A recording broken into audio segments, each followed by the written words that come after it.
কল্যাণী আসু, তোমার পত্র পেয়েছি। সেদিন নববর্ষার নবঘন সিক্ত প্রভাতে, মেঘ মেদুর গগনে সেদিন অশান্ত ধারায় বাড়ি ঝরছিল। 15 বছর আগে এমনই আষাঢ়ে এমনই বাড়ি ধারার প্লাবন নেমেছিল, তা তুমিও হয়তো স্মরণ করতে পারো। আষাঢ়ের নবমেঘপুঞ্জকে আমার নমস্কার। এই মেঘদূত বিরহী যক্ষের বাণী বহন করে নিয়ে গিয়েছিল কালিদাসের যুগে রেবা নদীর তীরে মালবিকার দেশে তাঁর প্রিয়ার কাছে। এই মেঘপুঞ্জের আশির বাণী আমার জীবনে এনে দেয় চরম বেদনার সঞ্চয়। এই আষাঢ় আমার কল্পনার স্বর্গলোক থেকে টেনে ভাসিয়ে দিয়েছে বেদনার অনন্ত স্রোতে। যাক, তোমার অনুযোগের অভিযোগের উত্তর দিই। তুমি বিশ্বাস করো, আমি যা লিখছি তা সত্য।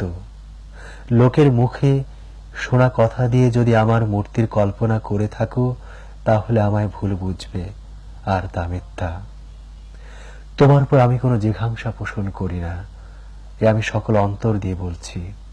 আমার অন্তর্যামী জানেন তোমার জন্য আমার হৃদয় কি গভীর ক্ষত, কি অসীম বেদনা।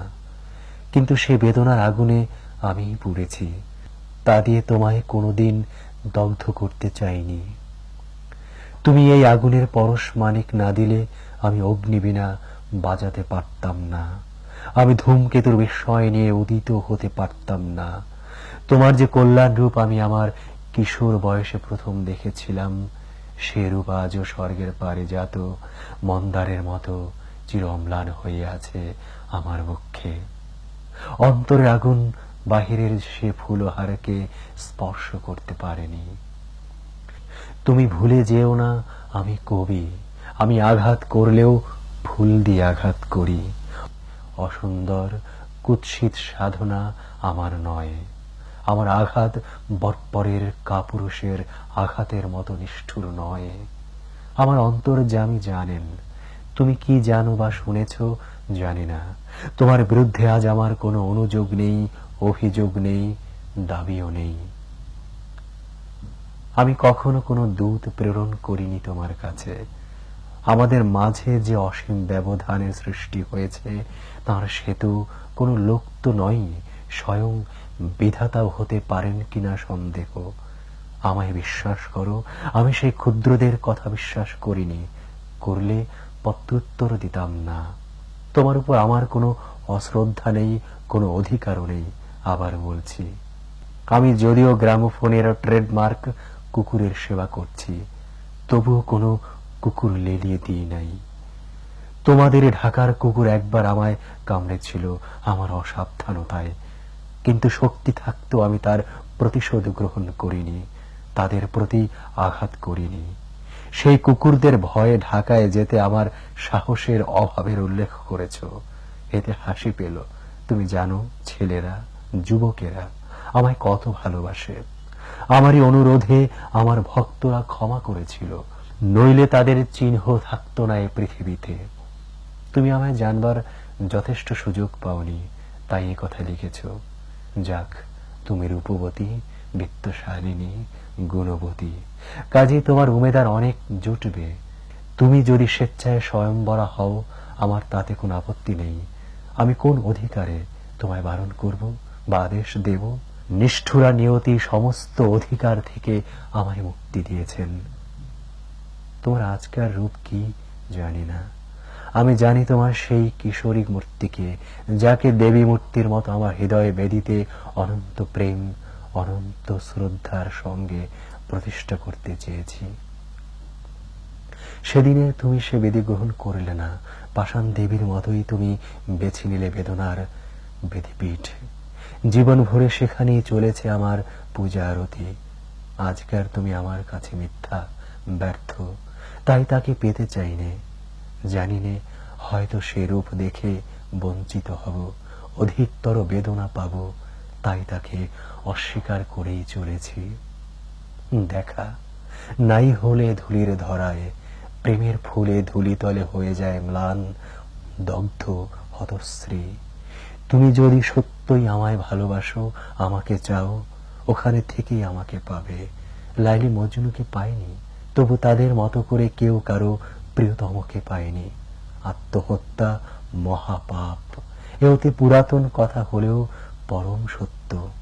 আত্মা অবিনশ্বর, আত্মাকে কেউ হত্যা করতে পারে না। প্রেমের সোনার কাঠের স্পর্শ যদি পেয়ে থাকো, তাহলে তোমার মতো ভাগ্যবতী কে আছে? তারই মায়া স্পর্শে তোমায় সকল কিছু আলোয় আলোময় হয়ে উঠবে। দুঃখ নিয়ে একই ঘর থেকে অন্য ঘরে গেলেই সেই দুঃখের অবসান হয় না। মানুষ ইচ্ছে করলে সাধনা দিয়ে, তপস্যা দিয়ে ভুলকে ফুল রূপে ফুটিয়ে তুলতে পারে। যদি কোনো ভুল করে থাকো জীবনে, এই জীবনেই তার সংশোধন করে যেতে হবে। তবেই পাবে আনন্দ, মুক্তি, তবেই হবে সর্বদুঃখের অবসান। নিজেকে উন্নত করতে চেষ্টা করো, স্বয়ং বিধাতা তোমার সহায় হবেন। আমি সংসার করছি, তবু চলে গেছি এ সংসারের বাধাকে অতিক্রম করে ঊর্ধ্ব লোকে। সেখানে গেলে পৃথিবীর সকল অসম্পূর্ণতা, সকল অপরাধ ক্ষমা সুন্দর চোখে পরম মনোহর মূর্তিতে দেখা দেয়। হঠাৎ মনে পড়ে গেল 15 বছর আগেরকার কথা। তোমার জ্বর হয়েছিল। বহু সাধনার পর আমার তৃষিত দুটি কর তোমার শুভ্র সুন্দর ললাট স্পর্শ করতে পেরেছিল। তোমার সেই তপ্ত ললাটের স্পর্শ যেন আজ অনুভব করতে পারি। তুমি কি চেয়ে দেখেছিলে? আমার চোখে ছিল জল, হাতে সেবা করার আকুল স্পৃহা। অন্তরে শ্রী বিধাতার চরণে তোমার আরোগ্য লাভের জন্য করুণ মিনতি।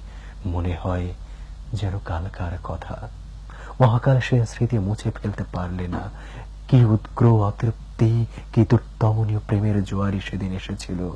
সারাদিন রাত আমার চোখে ঘুম ছিল না। যাক, আজ চলেছি জীবনের অস্তমান দিনের শেষ রশ্মি ধরে ভাটার স্রোতে।